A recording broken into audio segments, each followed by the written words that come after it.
Jina la Bwana libarikiwe, kwa sababu yeye ndiye anayetupa uhai. Wale ambao wanayo Biblia basi wafungue vitabu vyao ili katika Injili ya Yohana sura yake ni ya 5 mstari wake wa 29. Sura ni ya Yohana ni 5 mstari wake wa 29 unasema,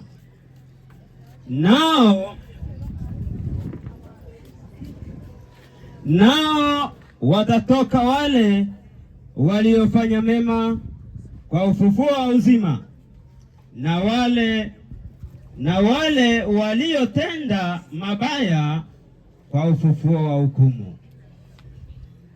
Bwana Yesu asifiwe. Neno hili limeandikwa na Yohana, na Yohana akiandika maneno ya Yesu. Yesu akimwambia Yohana, katika injili yako uende ukafundishe wanadamu au mwanadamu ya kwamba yoyote yule atafufuka, yoyote yule atafufuka. Lakini katika ufufuo zitakuwa ni mbili, moja kwa waliotenda mema au mazuri, na ufufuo wa pili kwa waliotenda mabaya, na hawa mwisho wao ni hukumu. Bwana Yesu atuhurumie sana.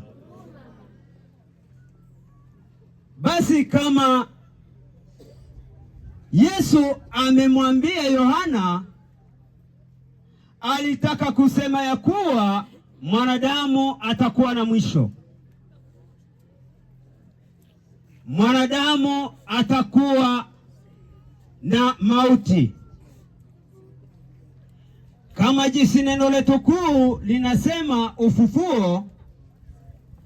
Na tukisema ufufuo ni kusema kwamba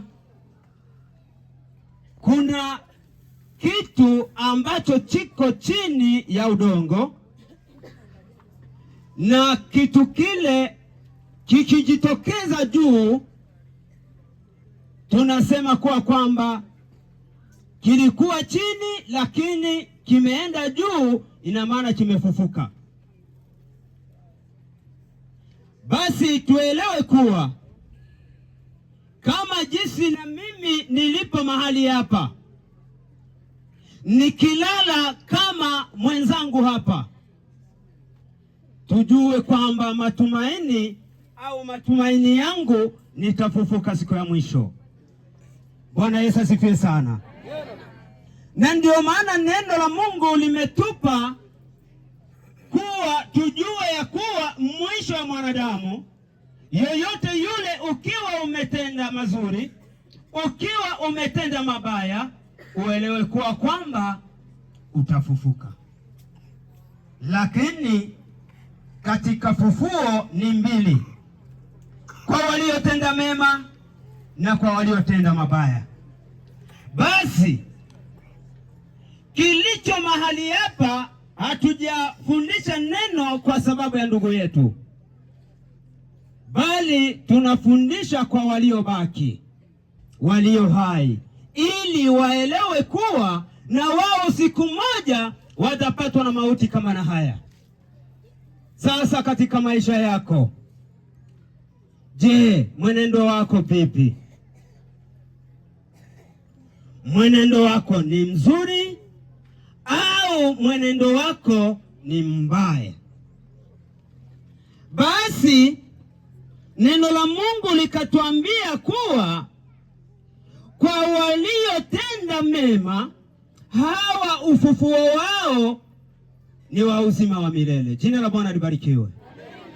Lakini kwa wale ambao wametenda mabaya, ufufuo wao ni hukumu. Kwa mfano, ukipatwa na kesi, wewe umepitishwa kwenye mahojiano. Katika mahojiano wewe kesi imekushinda, hukumu yako ni kufanyaje? Ni kufungwa. Yawezekana miaka yako yote au miaka kadhaa.